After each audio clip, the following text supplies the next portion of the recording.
Hello, I am Brett from Beardedman Studios, and today I'll be talking about NetSync for networked monobehavior and derivatives of it.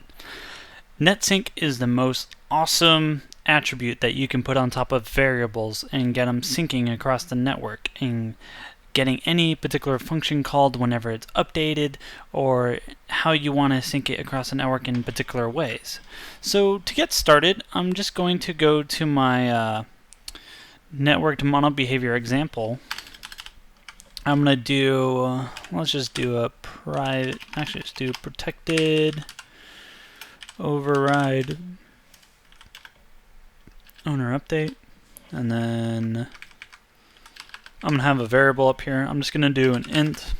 Let's call this health equals 100 net sync. I'm just going to do a plain net sync on that. And then I'm going to do if input get key down. And then I'm going to do key code right arrow. Going to increment my health. Else copy paste. Whoa. This is not what's supposed to happen. There we go. And say left arrow. Okay. Health minus.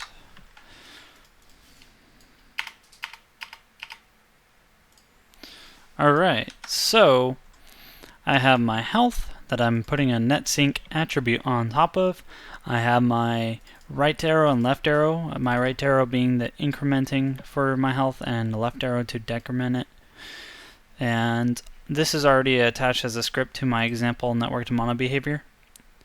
And I'm not doing anything with interpolation, or rather I don't need to do anything with interpolation. And I'm going to turn off server as authoritative. I'm going to disable my interpolation because I don't need to worry about that right now. I'm going to save. I'm going to make sure that my quick start scene canvas is set to the correct scene. Alright. Then I'm just going to hit play. I'm going to hit host server. Ooh, I do not have my health displayed at this time. Aha. As well as it seems like I didn't save the script. No, I did. No, and it should see. Oh, it's private. Okay, so that's one thing I need to do. I need to make this public. Public.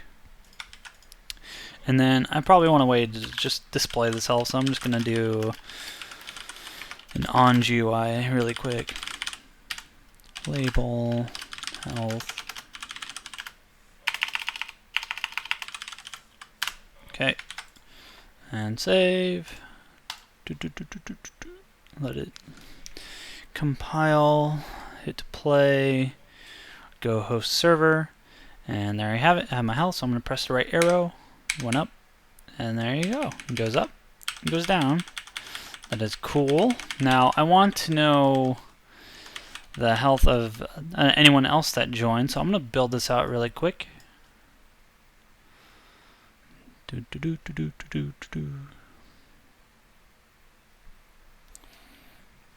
That's going to do the on GUI twice for both players, but it should be okay for now.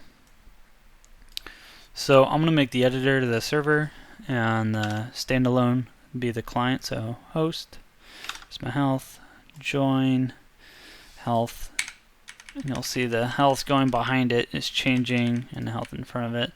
So I'm going to make my health on this one too a little bit lower.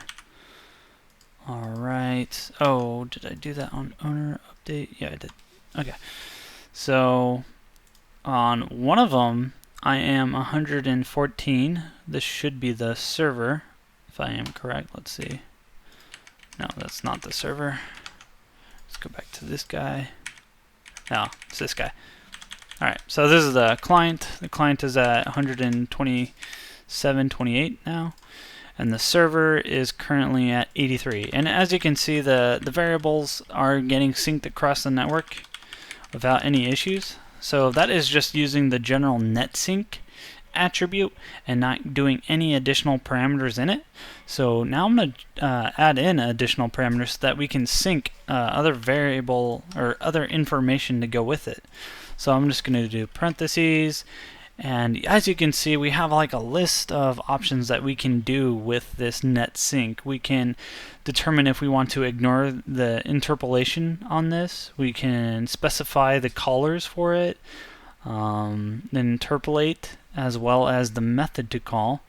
We can do network callers, we can do interpolate as well as method, or we could just do method and callers and then add the stuff in after it, or method callers and go based off that. You're most likely going to just use your method and do networking callers on this one.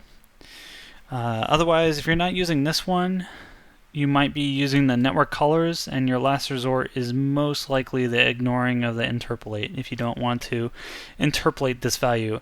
And what that really means is that value would kind of sync over the network in a way that is not as jarring to the eye. So say it is a position and you want to move from one place to the next, but not like instantaneous. You want to transition from one point to the other as it proceeds over time.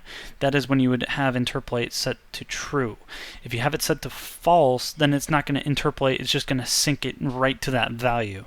So I'm going to just make it call a method, and then I'm going to specify the callers, and I'm going to say hello world.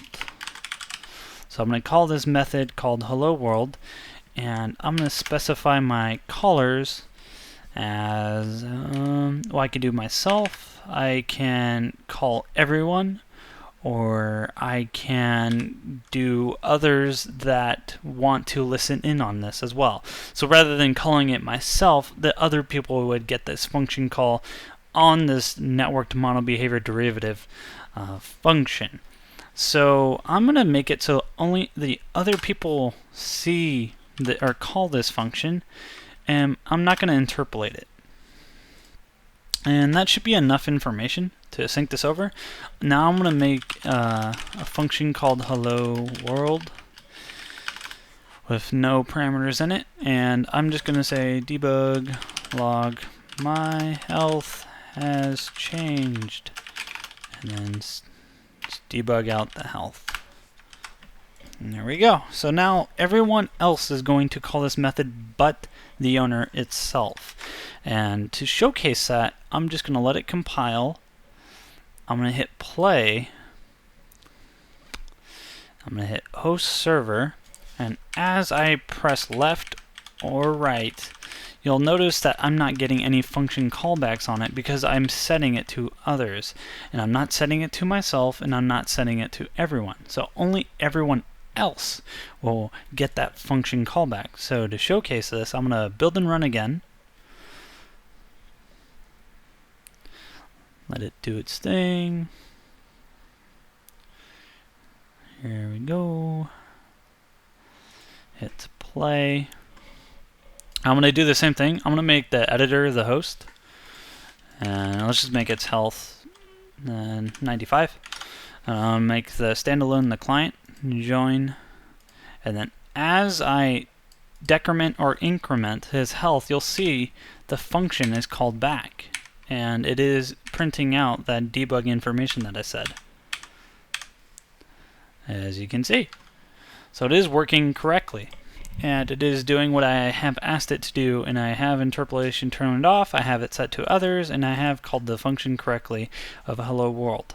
Now what you can do for your game specifically, let's say for example you this function is like a shot function, like a boolean set true or false, and when its value is changed you're like, oh, do the hit point damage, but you don't want it to maybe call on yourself, you want to call it on others. Maybe it's a first person and maybe you are taking damage yourself, but you don't need to see the blood come out of your face and stuff like that, but the other people might be interested in seeing that.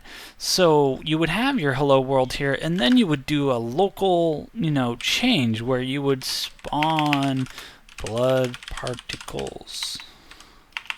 I cannot spell today. Oh my gosh. But basically, you would have it so that you yourself would do local changes on that object over the network, so that way you are syncing your data correctly over the network, but the local manipulation is done on the client, so it's not as heavy on the server. So whether you're spawning particles or bloodbaths or dust, clouds, smoke, lightning, all those effects can also just be local, and you can easily sync those values over by either doing an RPC or doing a NetSync when a variable has changed for like the game weather or some other functionalities that you want to hook into. And this is perfectly acceptable coding standard for Forge networking, where you can just have this variable sync and get changed and called at runtime with no issues whatsoever. So this is a way for you to use NetSync to your advantage. Now, as I've said before, you can change your colors so that you can do it also locally, and do anything else by just setting it to other, or rather everyone, so that you yourself will call it, or you can just set it to yourself. And that is pretty much it for NetSync. If you have any questions at all, feel free to leave them down in the comments below or send us an email. I also want to mention that you do need to make sure that the NetSync types are correct. Those are on our Forge networking website. So that is developersforgearcade.com, and it is under the documentation, serializing fields and properties. Here we go. This is the correct section, serializing fields and properties, and these are the acceptable types that we allow for you to NetSync across the network. So feel free to use any of these types that you want to cast a NetSync attribute over, as this list may or may not grow. It depends on how we are expanding Forge networking to support other types, but for now these are the basic types that we do support that work right out of the box with no issues whatsoever. So feel free to cast your NetSync attribute on top of your variables that you want to sync correctly, and do any client changes or global changes depending on those variables being synced. So again, if you have any questions, feel free to leave them in the comments below or send us an email. Thank you for watching.